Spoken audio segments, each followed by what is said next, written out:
races across Missouri. Oh my God, I'm scared to death.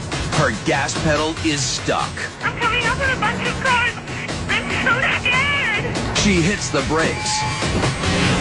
But with the 175 horsepower engine redlining at 7,000 RPMs, the brakes do nothing to slow the SUV. Oh God, I have two semis.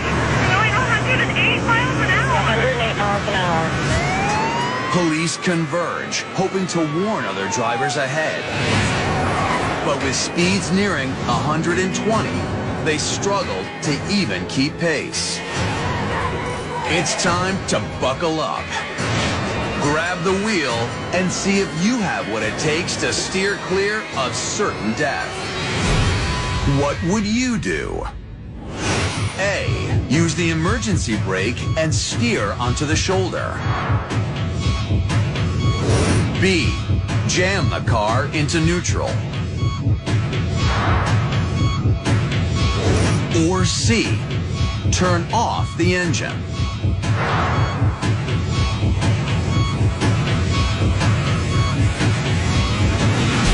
Here's what you should consider. Your brake pedal is useless, and you're screaming down the highway at 120 miles per hour. That's like falling toward the earth at terminal velocity. At this breakneck speed, every 1.7 seconds, you're covering the length of an entire football field. If the highway was clear, you might have a chance. But with rush hour approaching, the traffic ahead will only get worse. Make your choice. So, what would you do? Useless. You might choose to engage the emergency brake and steer onto the shoulder to slow your momentum. Engaging the e-brake at normal speeds can make the rear wheels lock up, sending a driver into a dangerous fishtail. And you're going over 110. Even if you manage to maintain control, trying to use the rough terrain of the shoulder will only make a bad problem worse. Into a death roll. So if you chose to use the emergency brake and steer onto the shoulder, you've made a deadly mistake.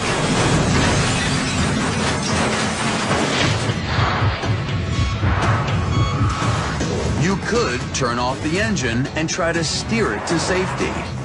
But is this really your best move? Turn off the ignition and the steering wheel could lock.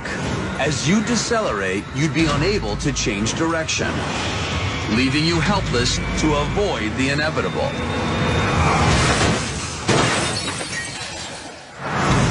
If you chose to turn off your engine, you'd be locking in your fate.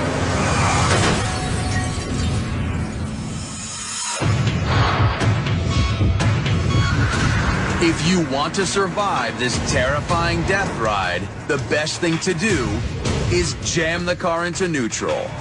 By disengaging the transmission, you disconnect the gears that join the motor to the axles. Even though your engine will continue to race out of control, by putting the car in neutral, you've cut off its ability to accelerate your vehicle forward. Apply firm, steady pressure to the brakes. With the engine no longer powering the drive shaft, the vehicle's brake system can now slow the SUV, allowing you to bring this deadly ordeal to an end. Jam the car into neutral. That's what you do if you don't want to die.